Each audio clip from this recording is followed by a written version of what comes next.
ఓం శ్రీ సాయిరామ్. ఈరోజు మీకు ఒక అద్భుతమైనటువంటి సాయి సేవా మార్గాన్ని మీ ముందుకు ఆవిష్కరించబోతున్నాను.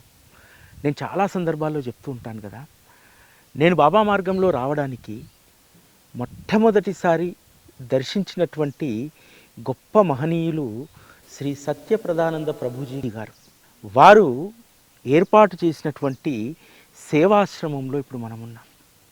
బాబా మార్గం అంటే ఏమిటి అనేటువంటిది నిరూపించేటువంటి ఒక అద్వితీయమైనటువంటి కేంద్రం.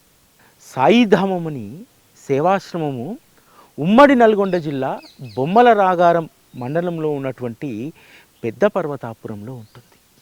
ఇది చాలామంది జనానికి, ముఖ్యంగా సాయి భక్తులకు కూడా ఎవ్వరికీ తెలియనటువంటి ఒక నిగూఢమైనటువంటి సేవా కేంద్రం శ్రీ సాయిధామం. దీనిని వారు ఆరంభించినటువంటి లక్ష్యం ఒడి బడి గుడి, ఈ మూడు ప్రధానమైనటువంటి అంశాలు ఇక్కడ కనిపిస్తూ ఉంటాయి. ఎవరైతే అనాథ పిల్లలు ఉంటారో వారి కోసము ఆశ్రయం కల్పించేటువంటి ఆశ్రమం ఉంటుంది ఇక్కడ. అదేవిధంగా బడి, భవిష్యత్ తరాన్ని ఒక నైతికమైనటువంటి విలువలతోటి విద్యను బోధించి వారు దేశానికి ఉపయోగపడే విధంగా తీర్చిదిద్దాలనేటువంటి ఒక లక్ష్యంతో బడి ఉంటుంది. గుడి, మనందరికీ మార్గదర్శి అయినటువంటి శ్రీ సాయి బాబా ఎవరు ఏ విధంగా భావిస్తే, తల్లిగా, తండ్రిగా, గురువుగా, దైవంగా ఎవరు ఏ విధంగా భావిస్తే ఆ భావనతో అనుభవాన్ని ఇచ్చేటువంటి శ్రీ సాయి భగవానుల యొక్క మందిరం ఇక్కడ ఉంటుంది.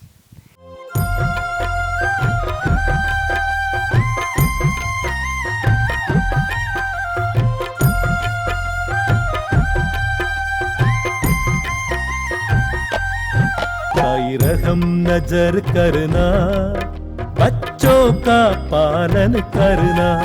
साई रहम नजर करना, बच्चों का पालन करना। साई रहम नजर करना, साई रहम नजर करना, बच्चों का पालन करना। बाबा रहम नजर करना, बच्चों का पालन करना। ముఖ్యంగా ఈ ఆశ్రమ ఏర్పాటు, ఈ ఆశ్రమంలో జరిగేటువంటి సేవలు, వీటన్నింటినీ కూడా మీ ముందు ఆవిష్కరించబోతున్నాను. ఇటీవల కాలంలో సంస్థానికి సంబంధించినటువంటి డబ్బుల కౌంటింగ్ ప్రాసెస్, అదేవిధంగా సంస్థానం ఏ సేవలు చేస్తుంది అన్నప్పుడు ఒక ప్రశ్న వేశారు నాకు ఒక భక్తులు. సంస్థాన్ వద్దంటే డబ్బు ఉంది, సంస్థాన్కు రకరకాలైనటువంటి డొనేషన్స్ వస్తాయి, దాంతో వాళ్ళు చేస్తున్నారు, మిగతా చోట అలా జరుగుతుందా?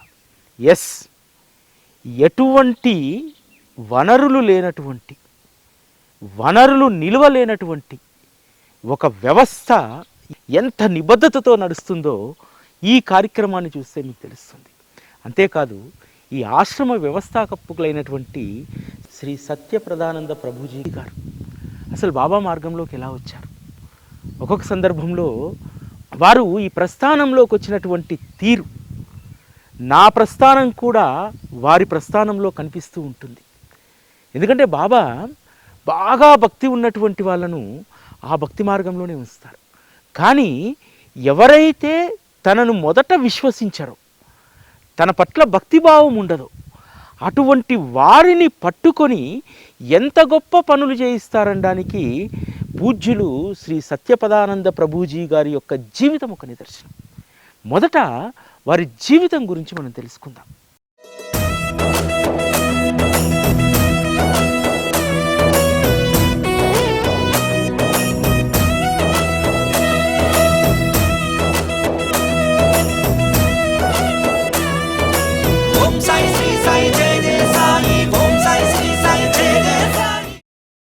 సాయిధామ ఆశ్రమ వ్యవస్థాపకులు శ్రీ సత్యప్రదానంద ప్రభుజీ గారిని నేను 15 సంవత్సరాల క్రితం వారిని కలవడం జరిగింది. ఆ రోజుకు బాబా పట్ల ఎటువంటి అవగాహన లేదు. ఆయన నా వైపు చూస్తూ ఒక చిరునవ్వు చిందించారు. ఎందుకంటే మహానుభావులకు ఎవరి మనస్తత్వం ఏమిటి, ఎవరు ఏమిటి, ఎవరి ఆలోచన ఏమిటి అనేటువంటిది అర్థమవుతుంది కదా. ఆ సందర్భంలో వారు చాలా సంక్షిప్తంగా, అంటే గ్రామీణ ప్రాంతంలో భక్తులకు అవగాహన కలిగించడానికి శ్రీ సాయినాథ చరితామృతం అనేటువంటి ఈ పుస్తకాన్ని ముద్రించారు. ఈ పుస్తకాన్ని నాకు అందించారు. ఇదే ప్రాంగణంలో ఈ పుస్తకాన్ని ఒక గంటన్నర వ్యవధిలో మొత్తం చదివేశాను. చదివిన తర్వాత బాబా పట్ల ఒక అవగాహన వచ్చింది. శ్రీ సాయి సచ్చరిత కంటే ముందు నేను చదివినటువంటి గ్రంథం ఇది. తర్వాత వారు అడిగారు, పుస్తకం నచ్చిందా అని. బాగా నచ్చింది అన్నాను. శ్రీ సాయి సచ్చరిత పారాయణ చెయ్యి అని చెప్పారు. ఇదంతా ఎందుకు చెప్తున్నానంటే, బాబా ఒక భక్తుణ్ణి తన మార్గంలోకి తీసుకొచ్చి ఏ విధంగా సేవ చేయాలి, సేవ చేసేటువంటి వారు ఎలా ఉండాలి అనేటువంటిది బాబా నేర్పిస్తారు. సత్యప్రదానంద ప్రభుజీ గారి జీవితము ఒక అద్భుతం. వారు MA చేశారు, హోమియో వైద్య నిపుణులు. అంతేకాదు గొప్ప హనుమాన్ భక్తులు. వారి తండ్రి పండరి భక్తులు. అటువంటి కుటుంబం నుంచి వచ్చినటువంటి శ్రీ సత్యప్రదానంద ప్రభుజీ గారికి బాబా పట్ల మొదట ఏమాత్రం కూడా భక్తి శ్రద్ధలు లేవు. కానీ బాబా తన సేవా మార్గంలో కావలసినటువంటి భక్తుడిపైన ఒక దృష్టి వేసి ఉంచుతాడు. ఎప్పుడు అతనిని తన మార్గంలోకి లాగాలో బాబాకు బాగా తెలుసు. అందుకనే తన సమీప బంధువైనటువంటి వారి మేనమామ గారు, వారు ఒకరోజు కాలికి కట్టుకొని వస్తే ఏమైంది అని అంటే, చిన్నదేదో గుచ్చుకుంది, కాస్త సెప్టిక్ లాగా అనిపిస్తుంది అని చెప్పి, ఆ కట్టు దేంతో కట్టావని అడుగుతారు. ఊదితో కట్టాను అని అంటారు. విభూతితో కట్టావా? ఆ బూడిద ఇంకా పుండును చాలా గాయం చేస్తుంది. ముందు నేను ఒకటి రాసిస్తాను, ఎందుకంటే హోమియో వైద్యుడు కదా, హోమియోలో ఉన్నటువంటి ఒక ఆయింట్మెంట్ను రాసిస్తారు, అది పెట్టుకోమని చెప్తారు. తర్వాత కొద్ది రోజుల తర్వాత వారు ఆ కట్టు తీసేసి మామూలుగా వస్తారు. వచ్చినప్పుడు సత్యప్రదానంద ప్రభుజీ గారు అడుగుతారు వారి బంధువును, నేను ఇచ్చినటువంటి ఆయింట్మెంట్ బాగా పనిచేసినట్టుంది కదా, కాలు గాయం తగ్గింది కదా అంటే, ఆయింట్మెంటా? ఏమీ లేదు, అసలు ఆయింట్మెంటే నేను కొనలేదు, ఆ విభూతితోటే నా యొక్క కాలు గాయం తగ్గిపోయింది అంటారు. ఏం విభూతి అని అడుగుతారు. శ్రీ సాయిబాబా దునిలో నుంచి వచ్చినటువంటి విభూతిని నేను పుండుకు దాన్ని అద్ది కట్టుకట్టాను అని అంటారు. చాలా ఆశ్చర్యం వేస్తుంది. అప్పుడు ప్రారంభమైంది శ్రీ సత్యప్రదానంద ప్రభుజీ గారి యొక్క అంతర్మదనం. బాబా యొక్క మహత్తు ఇలా ఉంటుందా? అప్పుడు వారు బాబా తత్వం గురించి అన్వేషించడం ప్రారంభించారు.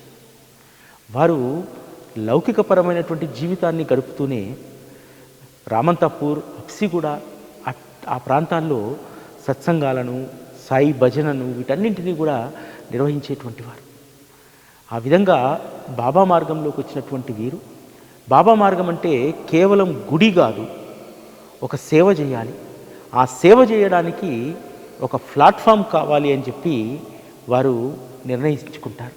కానీ ఆ రోజుల్లో ధనం సమకూరడం ఇదంతా కూడా చాలా కష్టమైనటువంటి పని. ఒకరోజు బాబా గారు వీరు సత్సంగాలు చేస్తున్నటువంటి అప్సిగూడ ప్రాంతంలో ఒక స్త్రీమూర్తిని వీరికి చూపెడతారు. ఆవిడ నీకు సహకరిస్తుంది, వెళ్ళి నువ్వు చేయాల్సినటువంటి సేవకు సంబంధించినటువంటి దాన్ని వారికి చెప్పు అని అంటారు. ఆవిడేమో నాస్తికవాది, దేవుడు లేడు, దయ్యం లేడు అనేటువంటి వాదంతో ఉన్నటువంటి వారు. అటువంటి ఆవిడ ఏ విధంగా వీరికి సహకరిస్తుంది? వెళ్ళి చెప్తే, ఈ బాబాలు గీబాలు నాకు చెప్పొద్దు, మంది కొంపలు ముంచడానికి చాలామంది బయలుదేరుతారు అని అంట. లేదమ్మా, బాబా ఏమో నిన్ను చూపెట్టారు, నువ్వేమో ఇలా మాట్లాడుతున్నావంటే, ఆవిడ అప్పుడు సమ్మతి తెలియజేయలేదు. తర్వాత కాలక్రమంలో వారి యొక్క కుమారుడికి యాక్సిడెంట్ కావడం, సత్యప్రదానంద ప్రభుజీ గారు వెళ్ళి ఏమీ కాదమ్మా, బాబా రక్షిస్తాడని చెప్తే ఒక ముస్లిం డాక్టరు అబ్బాయికి ఫ్రాక్చర్స్కు ఆపరేషన్ చేస్తారు. అత్యంత క్లిష్టమైనటువంటి పరిస్థితి నుంచి వారు బయటపడడం జరిగింది. అప్పుడు ఆ స్త్రీమూర్తి అయినటువంటి సుఖవాణి గారికి బాబా పట్ల కొంత విశ్వాసం కలిగింది. అప్పుడు ప్రభుజీ గారితో చెప్తారు, సరే మీరు దేవుడు ఇదంతా పక్కన పెట్టండి, మీరు సేవ అంటున్నారు కదా, ఆ సేవలో నేను కూడా భాగస్వామురాలను అవుతాను అని అన్నారు. ఆ విధంగా బాబా మార్గంలో ఒక అద్భుతమైనటువంటి సేవకు బీజం పడింది ఇక్కడ.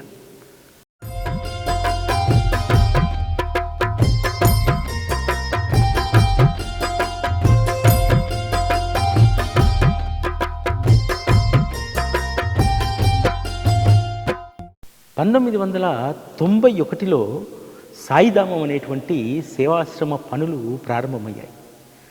ఆ తర్వాత క్రమంలో వారు బాబా మందిరాన్ని ఇక్కడ నిర్మించారు. ఈరోజు చాలామంది ఒక ఆరోపణ చేస్తూ ఉంటారు కదా, బాబా మందిరాల్లో ఇతర దేవతామూర్తులు వారు ఉన్నటువంటి గద్దె పైన కింద పెడుతున్నారు అని చెప్పి. బాబా పట్ల ఉన్నటువంటి అవగాహనకు సాయిధామం ఒక నిదర్శనం. ఇక్కడ ఈ మందిరంలో ఎక్కడా కూడా మీకు ఇతర దేవతా విగ్రహాలు మీకు ఎక్కడా కనిపించవు. ఈ ప్రాంగణం బయటనే దత్తాత్రేయ మందిరం కట్టారు. అంతే తప్ప దత్తాత్రేయుని కానీ ఈవెన్ గణపతిని కానీ ఇక్కడ స్థాపన చేయలేదు. ఇది బాబా తత్వం పట్ల అవగాహన ఉన్నటువంటి వారు చేసేటువంటి పని. మిగతా విషయాలు మళ్ళీ మాట్లాడుకుందాం.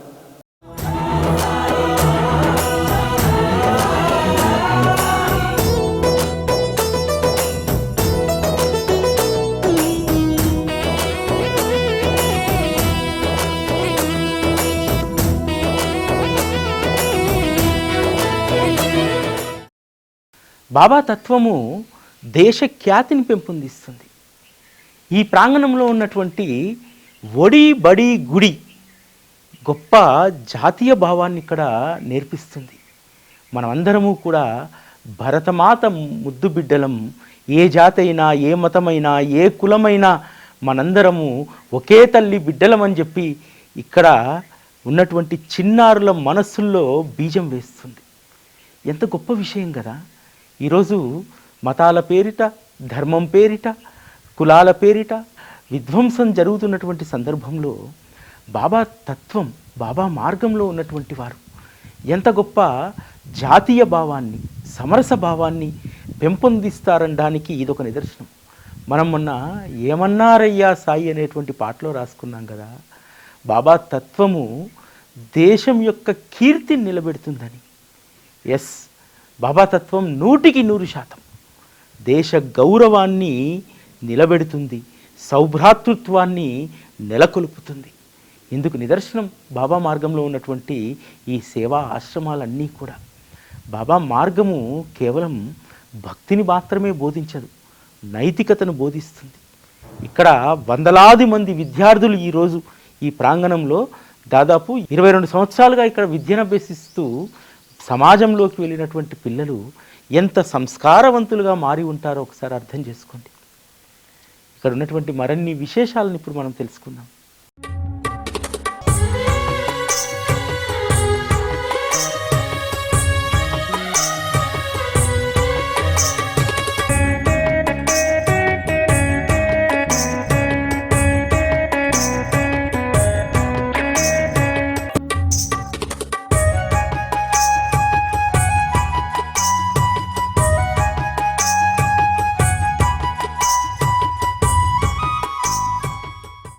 మనందరం కూడా బాబా గారికి ఒక వారం అన్నదానం చేయగానే మన పేరును బోర్డు పైన రాయాలని చెప్పి కోరుకుంటాం. కానీ బాబా మార్గంలో ఇంత అద్భుతమైనటువంటి సేవ చేసినటువంటి ప్రభుజీ లాంటి వారు గుప్తంగానే ఉండిపోయారు. నిజంగా ఇక్కడ జరిగేటువంటి సేవ అద్భుతం. కానీ ఎంతమందికి తెలిసి ఈ సేవ? ఈరోజు బాబా తత్వం పైన దూషణ చేస్తూ విషప్రచారం చేస్తున్నటువంటి వారు ఒక్కరైనా ఒక్క విద్యార్థిని, ఒక్క మనిషిని సంస్కరించగలిగారా జీవితంలో? లేదు కదా. కానీ బాబా మార్గంలో అది సాధ్యమని, అది నిరంతరమైనటువంటి సేవయని చాటి చెప్పినటువంటి వారు శ్రీ సత్యప్రధానంద ప్రభుజీ గారు. ఒక్క సాయిధామ సేవాశ్రమం మాత్రమే కాదు, ఈరోజు బాబా మార్గంలో ఇటువంటివి కొన్ని వందలు, కొన్ని వేల చోట్ల అద్భుతమైనటువంటి సేవ జరుగుతుందంటే అది సాయి తత్వం యొక్క వైభవం కాదా? ఈ వైభవం కనులకు కానరావడం లేదా? అసలైనటువంటి ధర్మం ఏమిటి? అసలైనటువంటి జాతీయతా భావం అంటే ఏమిటి? అసలైనటువంటి సమానత్వం అనేటువంటిది ఏమిటనేటువంటిది ఒక్క బాబాతత్వం మాత్రమే బోధిస్తుంది. ఈ సత్యాలను గ్రహించినటువంటి వారు మాత్రమే బాబా పైన విష ప్రచారాన్ని చేస్తూ ఉన్నారు. అమృతం ఎప్పుడూ అమృతమే. సేవకు మించినటువంటి ధర్మం లేదనేటువంటిది బాబా మార్గం. ఇటువంటి సేవలు ఈరోజు దేశవ్యాప్తంగా, ప్రపంచవ్యాప్తంగా బాబా మార్గంలో అనేక చోట్ల జరుగుతూ ఉన్నాయి. దీనిని గ్రహించండి, కనులు తెరిచి చూడండి. అంతే తప్ప ఒక అద్భుతమైనటువంటి సేవా మార్గం. బాబా అంటే సేవ, ఆ సేవయే ప్రధానమని నమ్మినటువంటి వారు సత్యప్రదానంద ప్రభుజీ లాంటి వారు. ఈరోజు వారు చేసినటువంటి కృషి మామూలుది కాదు. ఈరోజు అంటే సోషల్ మీడియాలో మనం ఏదైనా కార్యక్రమం జరగగానే మన రీల్నో మన వీడియోనో అప్లోడ్ చేసుకుంటాం. ఆ రోజు ఒక దూరదర్శన్ తప్ప వేరే సాధనమేదీ లేనటువంటి మీడియా ఆ రోజుల్లోనే వారు చేసినటువంటి అద్భుతాలు ఏమిటో తెలుసా?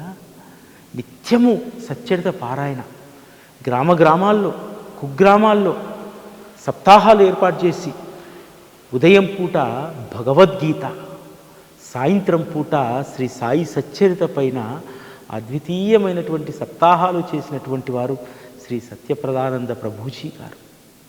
మరి ఇంత అద్భుతంగా ధర్మాన్ని కాపాడుతూ ఉంటే ఇప్పటికీ కూడా సాయిధామం సేవా ట్రస్ట్ ద్వారా ఈ పరిసర గ్రామాల్లో బాబాతత్వంపై అవగాహన, హిందూ ధర్మంపై ఒక అవగాహన, హిందూ ధర్మం యొక్క సౌందర్యం ఏమిటి, హిందూ ధర్మంలో ఉన్నటువంటి మాధుర్యం ఏమిటి, ఎవరి మతంలో వారు ఏ విధంగా సామరస్యంతో బ్రతకాలనేటువంటిది ఇప్పటికీ కూడా ఈ చుట్టుపక్కల గ్రామాల్లో అనేక కార్యక్రమాల ద్వారా వీరు తెలియజేయడం జరుగుతుంది. కాబట్టి ఇటువంటి అద్వితీయమైనటువంటి సాయి తత్వం ఈరోజు మీకు ఒక రోల్ మోడల్గా సాయిధామాన్ని మీ ముందుకు తీసుకొచ్చాం. ఇలాంటివి అనేకం ఉన్నాయి. బాబా మార్గంలో సాయిధామం అనేటువంటి సేవాశ్రమము ఒక ఆదర్శంగా నిలిచింది. ఇటువంటి ఆదర్శప్రాయమైనటువంటివి అనేకం ఉన్నాయి. వాటిని చూడక, వాటిపైన అవగాహన లేక బాబా తత్వం పైన అవాక్కులు చవాక్కులు పేలడం అనేటువంటిది సరైనటువంటిది కాదు. ప్రతి మందిరము సేవలో ఉంటుంది. ప్రతి సాయి భక్తుడు సేవలో భాగస్వాముడు అవుతాడు. ప్రతి సాయి భక్తుడు తను తినడంతో పాటు మరొకరికి భోజనం పెట్టాలనేటువంటి ఒక ఉదార స్వభావాన్ని కలిగి ఉంటారు. ఈ ఉదార స్వభావం ఎంత గొప్పది! మన ధర్మం చెప్పినటువంటిదే కదా మనం ఈరోజు అమలుపరుస్తూ ఉన్నాం.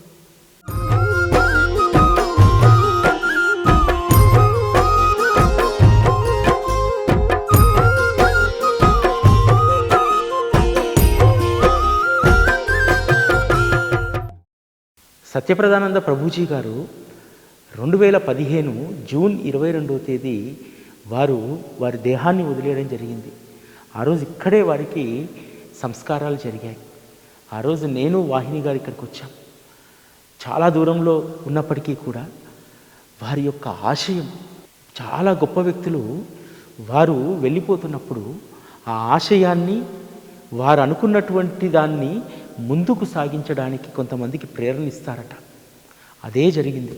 2015 జూన్లో వీరు శరీరాన్ని వదిలేస్తే 2015 ఆగస్టు 29 శ్రావణ పౌర్ణమి రోజు సాయి టీవీ పురుడు పోసుకుంది. అంటే వారు ఏ తత్వాన్నైతే ప్రపంచానికి అందించాలనుకున్నారు, ఏ తత్వాన్నైతే మరింత ఎక్కువ మందికి దాన్ని చేరువ చేయాలనుకున్నారు, ఆ ఆశయాన్ని వీరు సాయి టీవీకి అనుగ్రహించారనేటువంటిది ఎప్పుడూ కూడా నా మనసులో అది గుర్తొస్తూ ఉంటుందన్నమాట. ఎందుకంటే సేవా మార్గంలో ఉన్నటువంటి వారి దేహాన్ని వదిలినప్పుడు వారి కాంక్ష మరొకరికి అందజేస్తారు. ఆ విధంగా సాయి టీవీకి వారు అందజేశారు. ఒక రకంగా చెప్పాలంటే సాయి టీవీ ప్రారంభ సమయంలో మీరు దీన్ని చేయగలుగుతారు అని చెప్పినటువంటి మొదటి వ్యక్తి కూడా ప్రభుజీ గారే. ఈరోజు ఉన్నటువంటి ప్రతికూల పరిస్థితుల్లో ఇక్కడ జరుగుతున్నటువంటి సేవను, వారి యొక్క సేవా తత్పరతను మీ అందరికీ తెలియచేయాలని చెప్పి ఈ వ్యవస్థ యొక్క ఆలోచన, ఆకాంక్ష ప్రభుజీ గారిది. ఆ ఆశయాన్ని ఆచరణలోకి తీసుకురావడంలో మాతాజీ సుఖవాణి గారి యొక్క కృషి విశేషమైనటువంటిది. ఇప్పుడు వారిని కూడా మనం దర్శింపజేసుకుందాం.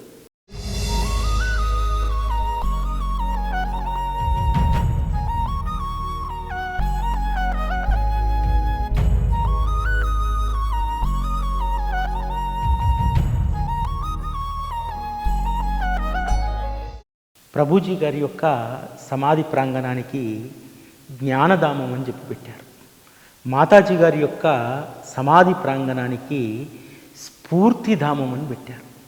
ఎస్, ఆ తల్లి బాబా మార్గంలో సేవకు ఎంతోమందికి స్ఫూర్తినిస్తుంది.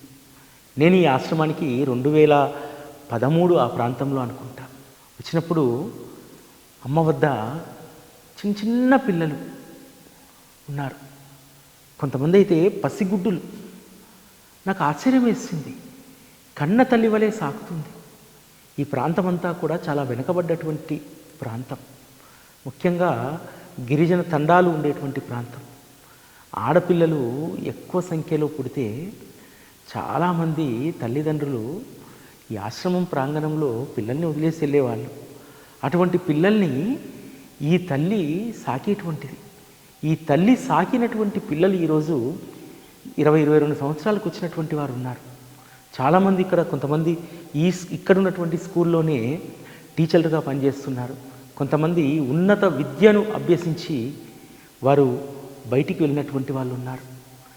ఆవిడ ఎంత గొప్ప సేవకురాలంటే, నిజంగా ఆవిడకు మొదట భక్తి లేదు, కానీ ప్రభుజీ గారు చెప్పినటువంటి ఆ సేవా మార్గానికి వారు ప్రభావితులయ్యారు.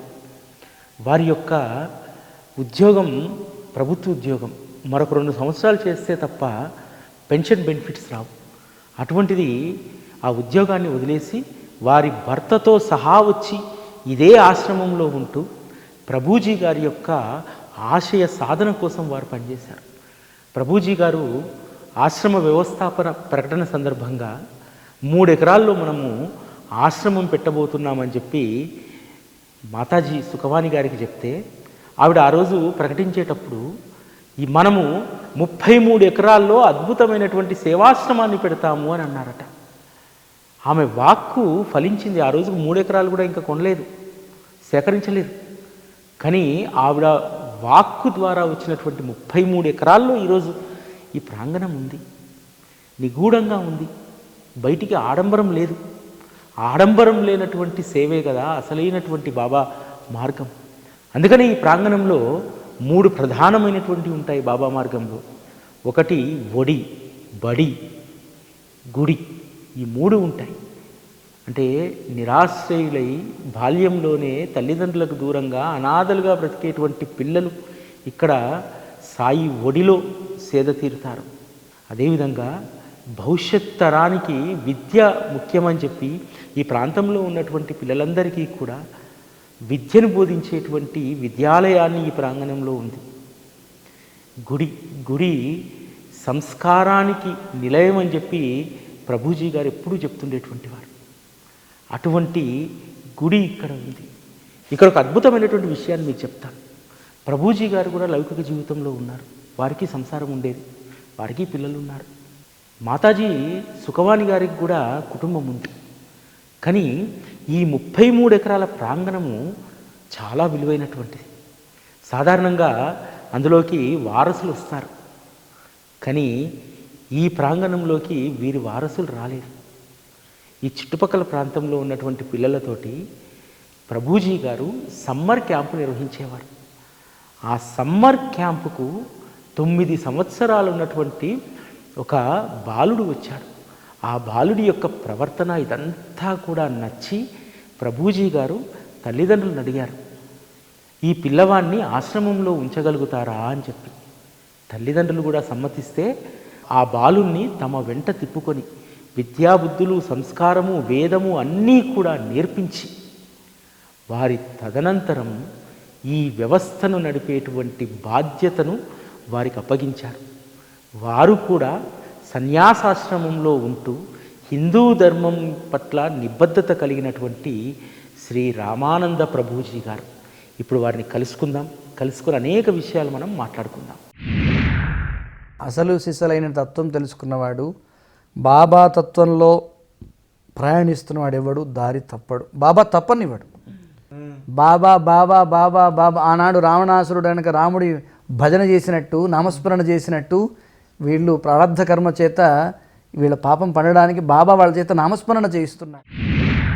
సంస్థాన్ని ఎప్పుడో చేయవలసిందని కూడా మీరు చక్కగా చేసి సమాజంలో భక్తుల్లో ఉన్నటువంటి ఈ ఇబ్బంది ఏదైతే ఉందో, ఈ రూపాయి నిజంగా సంస్థానికి ఎటుపోతుందో అనేటువంటి భయం నుంచి మీరు చక్కగా కనువిప్పు కలిగించారు. ఎవరైనా ఒక మంచి పండు తీసుకొస్తే ఇది మంచిది నాన్న, చాలా గుణవంతమైనది, ఫలవంతమైనది, ఆరోగ్యాన్ని ఇస్తుంది, నీకు అన్ని విధాలా ఇది ఉపయోగపడుతుందని ఎవరైనా ఇచ్చినప్పుడు ఆ తీసుకునేవాడు ఆ పండు యొక్క ఆ రుచిని ఆస్వాదిస్తే సరిపోతుంది. కానీ ఇప్పుడు ఎలా ఉన్నారు జనం అంటే, ఇది ఎక్కడ పుట్టింది, ఎవరు పట్టుకొచ్చారు, ఎవరు పెంచారు, దీనికి ఆకులు ఎక్కడివి, దీనికి ఏమేమి ఇచ్చారు, ఇవి ఆలోచిస్తున్నారు. 52 గురువారాల సాయి దివ్య పూజ. జనవరి 23 శుక్రవారం, వసంత పంచమి, శ్రీ వరాల సాయి మందిర 6వ వార్షికోత్సవం. శ్రీ వరాల సాయి 6వ వార్షికోత్సవం నుండి ఏడాది పాటు 52 గురువారాలు భక్తుల గోత్ర నామాలతో సాయి దివ్య పూజ. 52 గురువారాల పూజలో పాల్గొనే భక్తులు పూజా దక్షిణ 2,501 రూపాయలు జనవరి 22వ తేదీలోపు చెల్లించి పేర్లు నమోదు చేసుకోవాలి. జనవరి 29 గురువారం నుండి ఏడాది పాటు ప్రతి గురువారం భక్తుల గోత్ర నామాలతో సాయి దివ్య పూజ నిర్వహించబడును. 52 గురువారాల పూజా దక్షిణ 2,501 రూపాయలు జనవరి 22వ తేదీలోపు గూగుల్ పే లేదా ఫోన్ పే ద్వారా 9010084299 లేదా 9848614440 నెంబర్లలో చెల్లించాలి. మీ గోత్ర నామాలను 9010084299 నెంబర్కు వాట్సాప్ ద్వారా పంపించాలి. వివరాల కోసం 9010084299 లేదా 9848614440 నెంబర్లలో సంప్రదించండి. అద్భుతం సాయిని గురుకులం. శిక్షణే తప్ప శిక్షలు లేని శరణాగతి సౌదం.